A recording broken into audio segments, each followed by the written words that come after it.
Madame de Bovary de Gustave Flaubert. Capítulo B. Emma había leído Pablo y Virginia y había soñado con la casita de bambúes, con el negro Domingo, con el perro fiel, pero sobre todo con la dulce amistad de algún hermanito, que subiera a buscar para ella frutas rojas a los grandes árboles, más altos que campanarios, o que corriera descalzo por la arena llevándole un nido de pájaros. Cuando cumplió 13 años, su padre la llevó él mismo a la ciudad para ponerla en un internado. Se alojaron en una fonda del barrio San Gervasio, donde le sirvieron la cena en unos platos pintados, que representaban la historia de la señorita de la Boulier.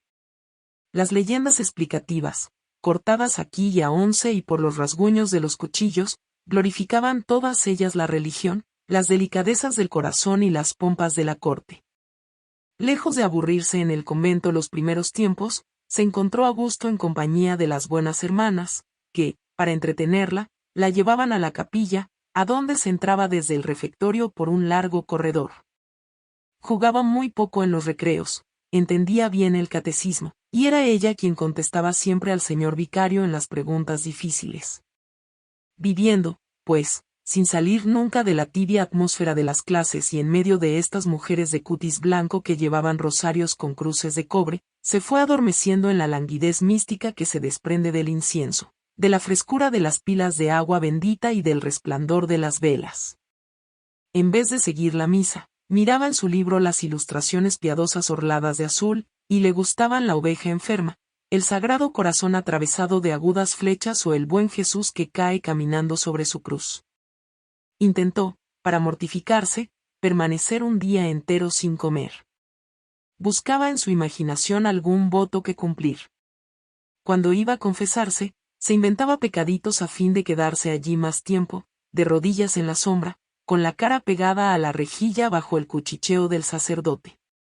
Las comparaciones de novio, de esposo, de amante celestial y de matrimonio eterno que se repiten en los sermones suscitaban en el fondo de su alma dulzuras inesperadas. Por la noche, antes del rezo, hacían en el estudio una lectura religiosa. Era, durante la semana, algún resumen de historia sagrada o las conferencias del abate Fray Sinaus, y, los domingos, a modo de recreo, pasajes del genio del cristianismo. Como escuchó, las primeras veces, la lamentación sonora de las melancolías románticas que se repiten en todos los ecos de la tierra y de la eternidad. Si su infancia hubiera transcurrido en la trastienda de un barrio comercial, quizás se habría abierto entonces a las invasiones líricas de la naturaleza que, ordinariamente, no nos llegan más que por la traducción de los escritores. Pero conocía muy bien el campo, sabía del balido de los rebaños, de los productos lácteos, de los arados.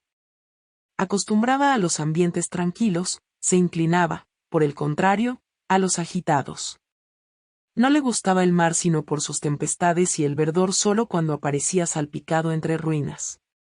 Necesitaba sacar de las cosas una especie de provecho personal, y rechazaba como inútil todo lo que no contribuía al consuelo inmediato de su corazón, pues, siendo de temperamento más sentimental que artístico, buscaba emociones y no paisajes. Había en el convento una solterona que venía todos los meses, durante 8 días, a repasar la ropa.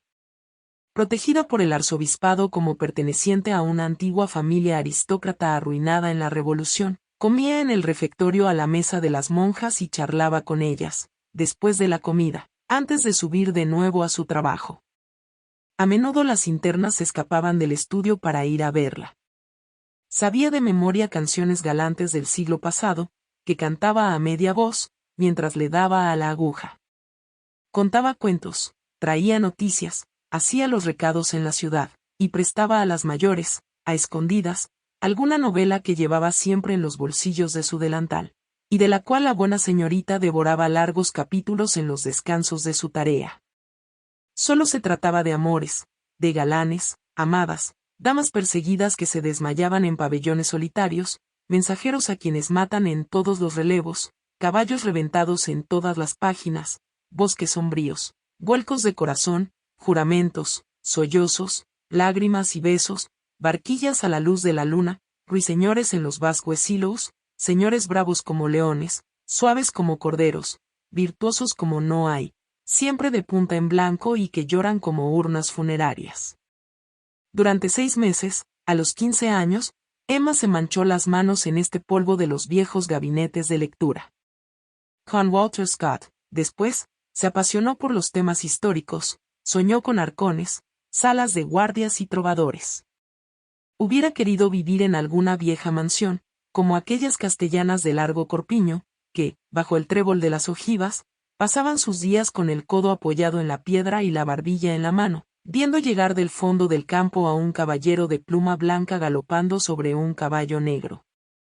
En aquella época rindió culto a María Estuardo y veneración entusiasta a las mujeres ilustres o desgraciadas, Juana de Arco, Eloísa, Inés Orel, la bella Ferroniere, y Clemencia Isaura. Para ella se destacaban como cometas sobre la tenebrosa inmensidad de la historia, donde surgían de nuevo por todas partes, pero más difuminados y sin ninguna relación entre sí, San Luis con su encina, Bayardo moribundo, algunas ferocidades de Luis XI, un poco de San Bartolomé, el penacho del Bearnés, y siempre el recuerdo de los platos pintados donde se ensalzaba a Luis XIV.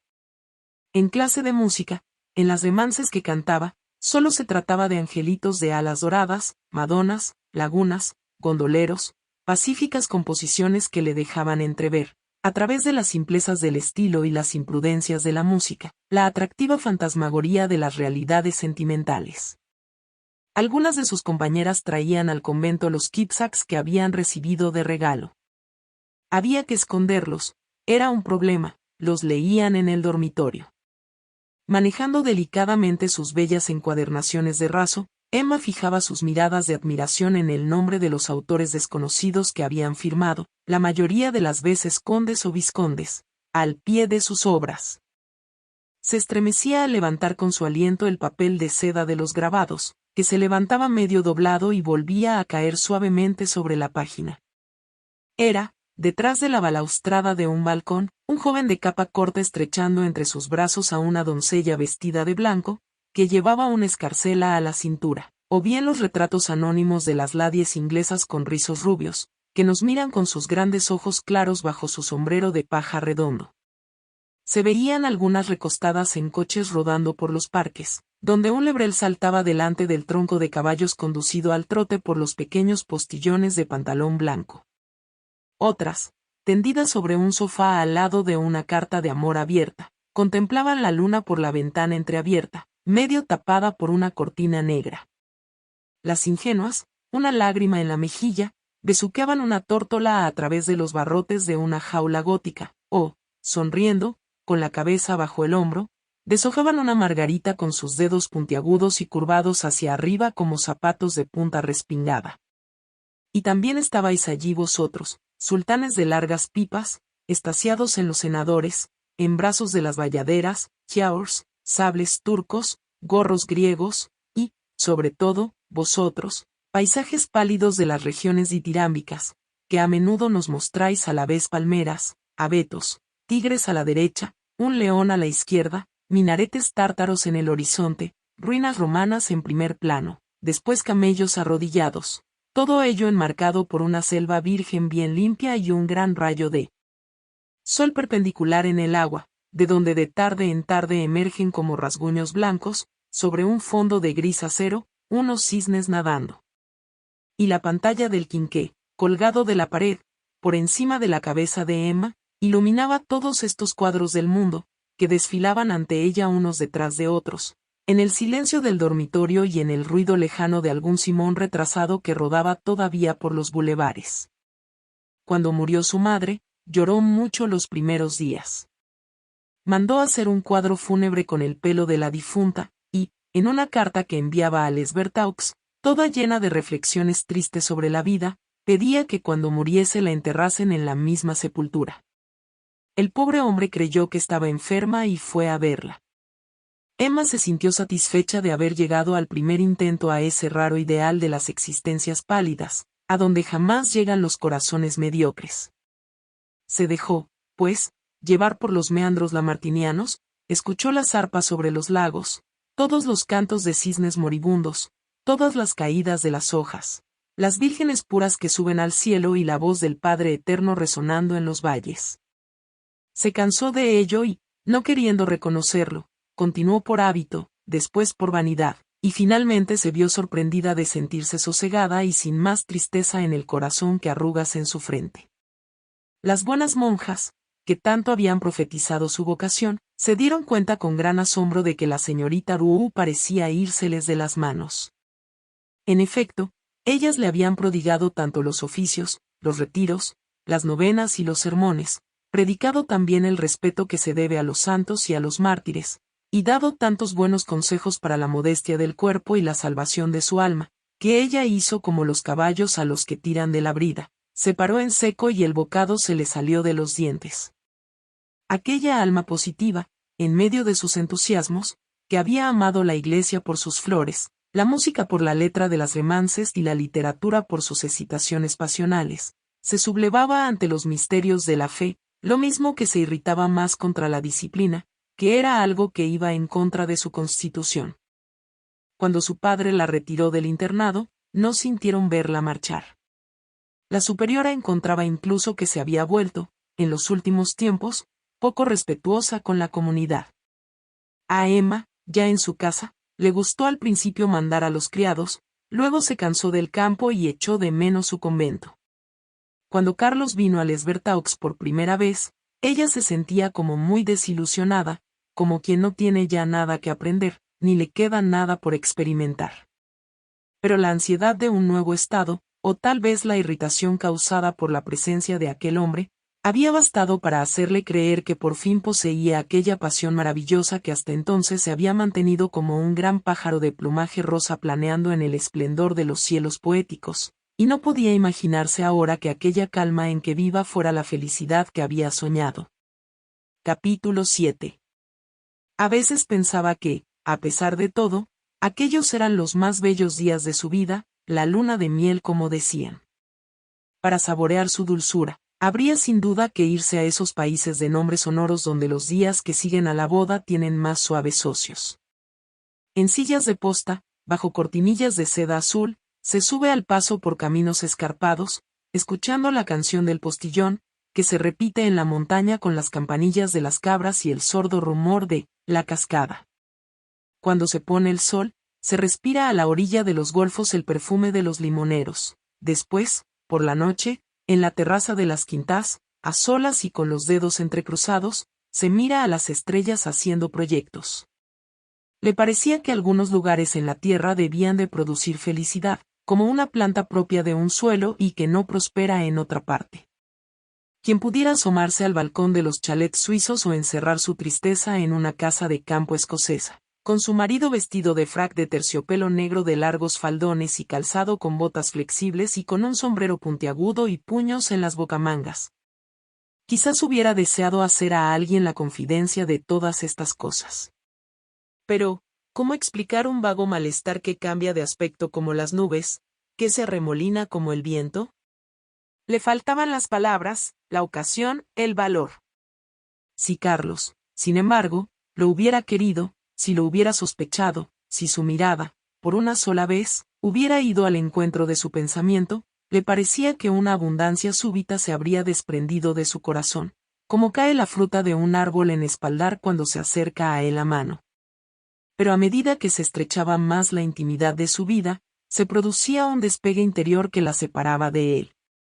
La conversación de Carlos era insulsa como una acera de calle, y las ideas de todo el mundo desfilaban por ella en su traje ordinario, sin causar emoción, risa o ensueño. Nunca había sentido curiosidad, decía, y cuando vivía en Rouen, por ir al teatro a ver a los actores de París. No sabía ni nadar ni practicar la esgrima, ni tirar con la pistola, y, un día, no fue capaz de explicarle un término de equitación que ella había encontrado en una novela. ¿Acaso un hombre no debía conocerlo todo, destacar en actividades múltiples, iniciar a la mujer en las energías de la pasión, en los refinamientos de la vida, en todos los misterios? Pero éste no enseñaba nada, no sabía nada, no deseaba nada. La creía feliz y ella le reprochaba aquella calma tan impasible, aquella pachorra apacible, hasta la felicidad que ella le proporcionaba. Emma dibujaba a veces, y para Carlos era un gran entretenimiento permanecer a once y, de pie, mirándola inclinada sobre la lámina, guiñando los ojos para ver mejor su obra, o modelando con los dedos bolitas de miga de pan. Cuando tocaba el piano, cuanto más veloces corrían los dedos, más embelesado se quedaba él. Ella golpeaba las teclas con aplomo, y recorría de arriba a abajo el teclado sin pararse. Sacudido así por ella, el viejo instrumento, cuyas cuerdas tremolaban, se oía hasta el extremo del pueblo si la ventana estaba abierta, y a menudo el alguacil que pasaba por la carretera se paraba a escucharlo, con su hoja de papel en la mano. Por otra parte, Emma sabía llevar su casa. Enviaba a los enfermos la cuenta de sus visitas, en cartas tan bien escritas, que no olían a factura. Cuando, los domingos, tenían algún vecino invitado, se ingeniaba para presentar un plato atractivo, sabía colocar sobre hojas de parra las pirámides de Clodies, servía los tarros de confitura volcados en un plato, e incluso hablaba de comprar enjuagadientes para el postre. Todo esto repercutía en la consideración de Bovary. Carlos terminaba estimándose más por tener una mujer semejante. Mostraba con orgullo en la sala 2 pequeños croquis dibujados a lápiz por ella, a los que había mandado poner unos marcos muy anchos y colgar sobre el papel de la pared con largos cordones verdes. Al salir de misa, se le veía en la puerta de la casa con bonitas zapatillas bordadas. Volvía tarde a casa, a las 10, a medianoche a veces. Entonces pedía la cena, y, como la criada estaba acostada, era Emma quien se la servía. Se quitaba la levita para cenar más cómodo. Iba contando una tras otra las personas que había encontrado, los pueblos donde había estado, las recetas que había escrito, y, satisfecho de sí mismo, comía el resto del guisado, pelaba su queso, mordía una manzana, vaciaba su botella, se acostaba boca arriba y roncaba. Como había tenido durante mucho tiempo la costumbre del gorro de algodón para dormir, su pañuelo no le aguantaba en las orejas. Por eso su pelo, por la mañana, estaba caído, revuelto sobre su cara y blanqueado por la pluma de la almohada, cuyas cintas se desataban durante la noche. Llevaba siempre unas fuertes botas, que tenían en la punta 2 pliegues gruesos torciendo hacia los tobillos mientras que el resto del empeine continuaba en línea recta, estirado como si estuviera epé la horma. Decía que esto era suficiente para el campo. La madre estaba de acuerdo con esta economía, pues iba a verlo como antes, cuando había habido en su casa alguna disputa un poco violenta, y sin embargo la señora Bovary madre parecía prevenida contra su nuera. La encontraba, de un tono demasiado subido para su posición económica, la leña, el azúcar y las velas se gastaban como en una gran casa y la cantidad de carbón que se quemaba en la cocina habría bastado para 25 platos. Ella ordenaba la ropa en los armarios y le enseñaba a vigilar al carnicero cuando traía la carne. Emma recibía sus lecciones, la señora Bovary las prodigaba, y las palabras de «hija mía» y de «mamá» se intercambiaban con un ligero temblor de labios lanzándose cada una palabras suaves con una voz temblando de cólera.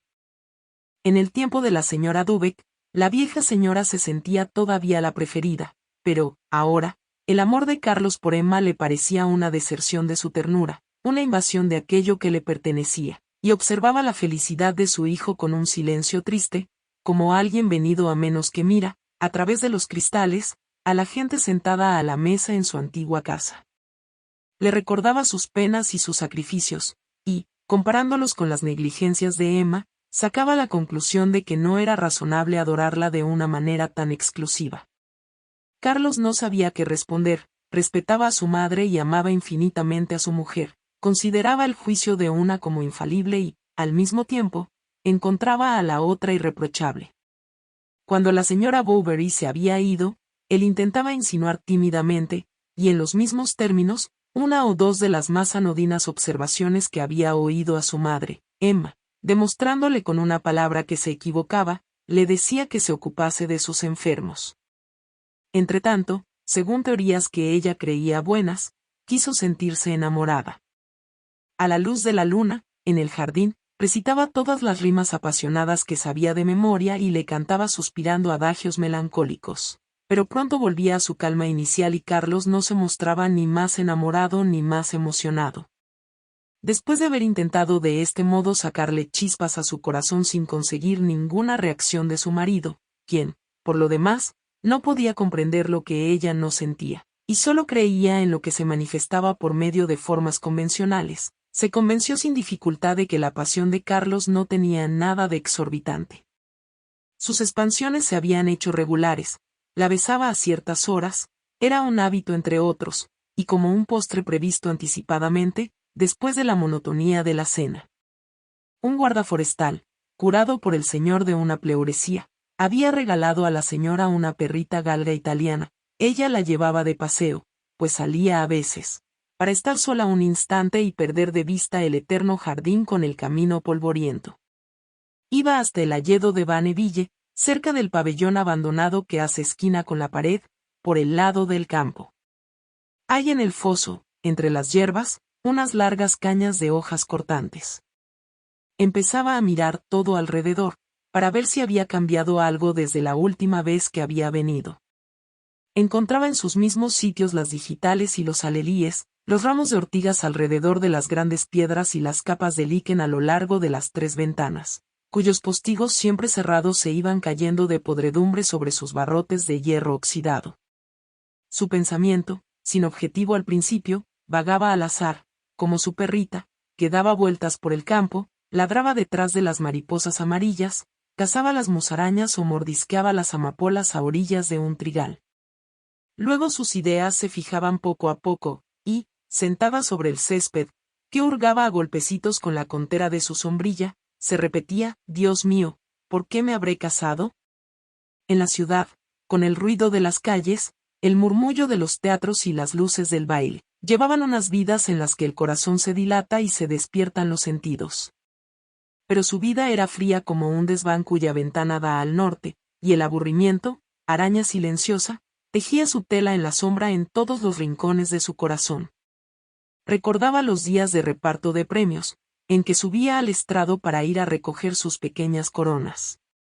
Con su pelo trenzado, su vestido blanco y sus zapatitos de prunel, escotados, tenía un aire simpático, y los señores, cuando regresaba a su puesto, se inclinaban para felicitarla. El patio estaba lleno de calesas, le decían adiós por las portezuelas.